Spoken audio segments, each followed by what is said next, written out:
If you've grown up in the society as a neurodivergent, that is, somebody autistic or ADHD, there's a strong possibility you've experienced ableism.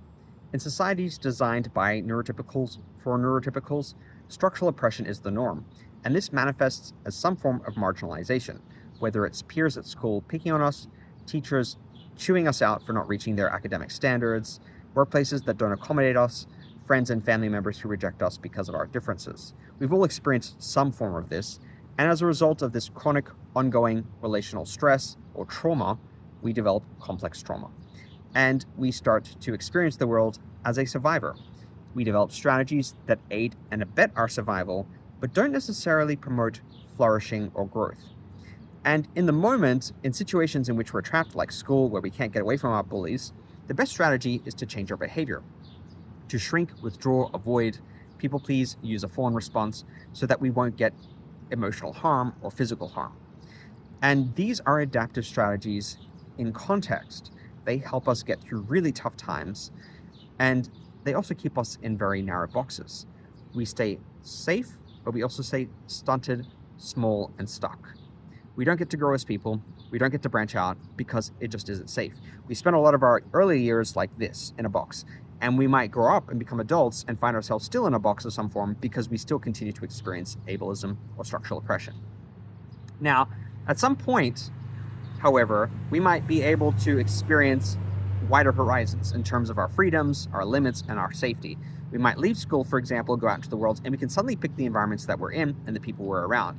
We don't have to shrink away from people and avoid to survive.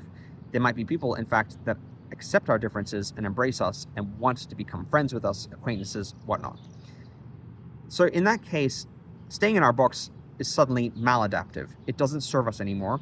It stops us from growing, and it doesn't enable us to pursue a life that is meaningful, fulfilling, full of enjoyment, and safety. We have to decide at some point, does this strategy serve us anymore? Yes, it once served us. Yes, it once kept us safe. But is it really helpful now? And the strategies I'm talking about, the ones I've already mentioned, like withdrawing, avoiding, people-pleasing, they're just some examples. A lot of us have reflexive defenses we develop, such as always, lashing out when we feel attacked, avoiding crucial conversations with people because we fear it'll lead to criticism or rejection, posturing ourselves as being superior to everybody else, looking down our noses at everybody, withdrawing into video games, into alternate fantasy worlds, which all of these things I've done at some point, and sometimes continue to do so because they're enjoyable. I don't do them defensively or, to protect myself now. I do them because they bring me enjoyment. But we can find ourselves retreating into these strategies because they're comfortable and because they're safe and they don't challenge us the way, if we actually took a risk and put ourselves out there, we would be challenged. But life should not be confined by, the dimensions of the box that we've been forced into. At some point, we might want to come out and have new experiences, try new possibilities, take new chances, meet new people, have new relationships.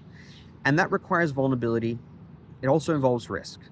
And we might not want to take that risk because we've been burnt over and over and over and over. And the repetition of that negative experience loop makes us develop a conviction that there's no point, and we become very fatalistic and resigned to our lot.